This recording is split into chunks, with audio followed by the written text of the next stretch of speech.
And they have accused me of changing in the church. And I want to acknowledge the fact that, yes, I have changed in that church. Because this church, before, our worship methods were not the way they are today. We have allowed our people to worship God freely. And in that way, we have invited God closer to us.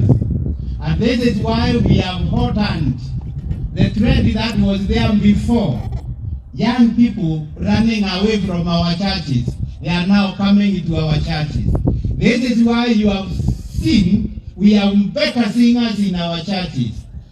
For many years, the church was being predominantly Meru and the Coast people.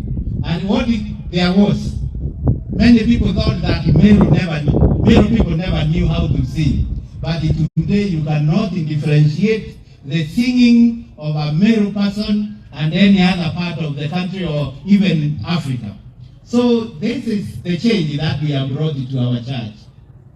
The church has also grown in terms of civilization, because Christianity brings light and education.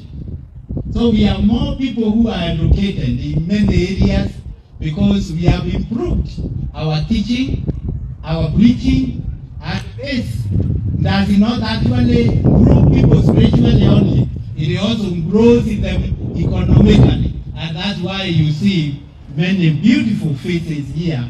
Many people with the good pockets here, good homes, good churches. We have improved our churches.